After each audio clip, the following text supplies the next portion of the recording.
नमस्कार जय Jagannath welcome to my channel song मैंने आशा कर समस्ते भल थे सुस्थ थे तो सांग मैंने आज हूँ पवित्र सावित्री व्रत सब स्त्री लोक मैंने तो जानते आउ नुआ कर जो मैंने बाहर से तो बहुत एक्साइटेड थे देखु मो बर्तमान मंदिर जावाक रेडी तो मो बेबी देखते शोची देखते शोची तो आज भी टे लेट हो गला 6टा बजला जाऊँगी जल्दी जल्दी बाहरी पलैबी ना सी पुणी जब उठीज ना आमको हैरान कर तो बाबू एवं गाधोक जाइए आसतु तो मुझे टिके देखु अलता लगे अलता लगे सारापर रेडी होमें मंदिर जीवु चलतु कौ मंदिर कौन आपण मान वीडियो देख सांग मैंने एवं आम बाबू रेडी एंड मु भी रेडी तो देखिपे आमे चलू मंदिर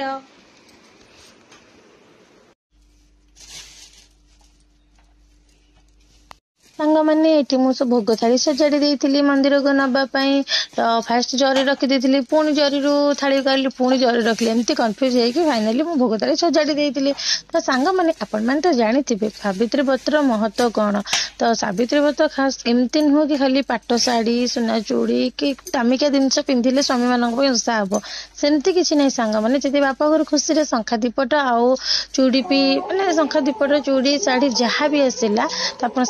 नहीं कि बस माँ पार्वती और भोलानाथ पाखे आपण आपणकर स्वामी बा पतिदेव दीर्घ आयु पूजा करेंगे शुभ मनासिबे तो एमती भाव में सावित्री व्रत से करती तो देखो मंदिर तो केते गहली बापरे देखो तो आम ओडिया घर लोक ना तो बहुत चालाक तो आम स्वामी स्त्री 2 जन जाते गहली देखिकी हजबैंड कहले गोटे काम कर तमें लाइन ठिया थग मुझे पूजा कर दे आसिक मु लाइन ठिया पूजा सारी ऑलरेडी उठी पड़ता उठिकी कांदुला ता बाबा ताको कोले बसे कि टिके देई देले डुडू कौन करूछ ए माय गॉड स्माइल कोटी डंगर स्माइल आउ चलतु जीवा मो बो आसिक रखी चलतु जीवा जाई ठाकुर पूजा टे करदबा आ देखंतु अब ठाकुर पूजा करदबा चलतु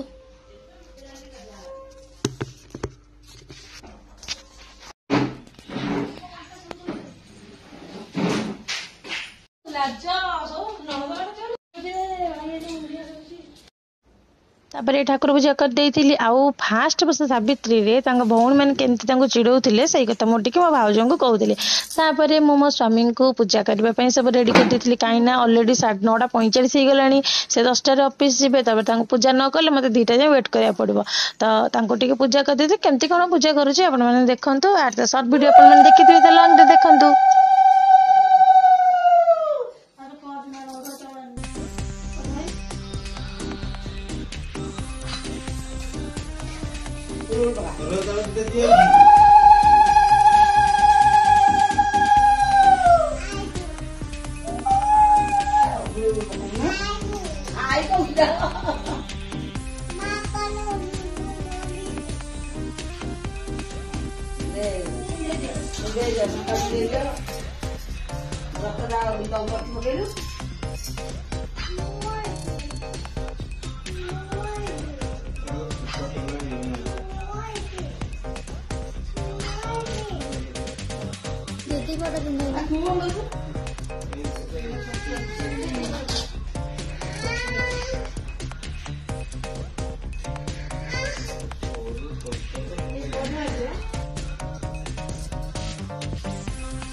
तो सांग मैंने मुझे मोर भक्तवान को पूजा कली तो आपण मैंने देखिले तो आपण मैंने केमती पूजा कर मत निश्चिंत कमेंट जनइबे है तो यहीपरि भाव में मो पूजा करके स्वामी देवता को मुंडिया मारी बास बापरे तो टिके भी लाज लगुला हस लगुला से भी टे कमेडी करदे उठेबे कौन बस भावुं लेट हो केत ऑफिस जीवी एमती मु मोर स्वामी को पूजा शेष करी तो केमती कौन दिन टी कटुचे मो सहित वीडियो कंटिन्यू करते जानीपर मुंडिया मारदेलु आइला आइला आइला आइला याडा ना याडा आखि मारदेला सासु ना का नुआ बो केते को मैंने आज मो स्वामी मो मन कथा बुझी पारे तो मुझे बिना कहवा पूर्व से मो आनी देती वाटरमेलन मु आग धड़पटे भोकर तो पूरा थी काटी 4-5 पीस खाईदेली काटिकी देती खावाई तो से लंच करी फिर भी 2 पीस मो खाईदे जाते तो मु मो झी मिसिकी आराम से वाटरमेलन एंजॉय करूँ सांग मैंने मु पणा अपेक्षा प्रिफर करी बेसी आम तरबुज को देखो कि सुंदर लाली टोटो देखा जाऊँगी फ्रेंड्स मो इवनिंग किसी भी माने कैप्चर कर पार नी कहीं इवनिंग आम घर को गेस्ट जाते गेस्ट होती मो सान मौसी मौसा और मो कुनी भाई तापर आम घर खाया प्रिपेरेसन होता मैंने मो बापा घरे आम राति मौसी मो पणा एपटे मो रूम रे करी तो पणारे भी मत बहुत हेल्प कर मो हजबैंड से नड़िया करदे कहले था तुम आज ओषा कर हो कि दया बास यहीपरि सब बेले मो साथ दौ था माने दुखरे सुखरे सबुथिरे तापर से सब जोगाड़ देते मो मौसी पूरा टेस्टी पणा गोटे करते आम मौसी झीरी मिसिक पी देलु बाबू टिके चाखी देते कहले तुम पिओ मु भात खाई सांग मैंने यहीपरि भाव में मोर सावित्री दिन टी कटी सांग मैंने भिडियो लेट्रे पोस्ट कर बिकज मोर कुनी बेबी मुझे देह भी भल नाला से एडिटिंग कर पार नी तो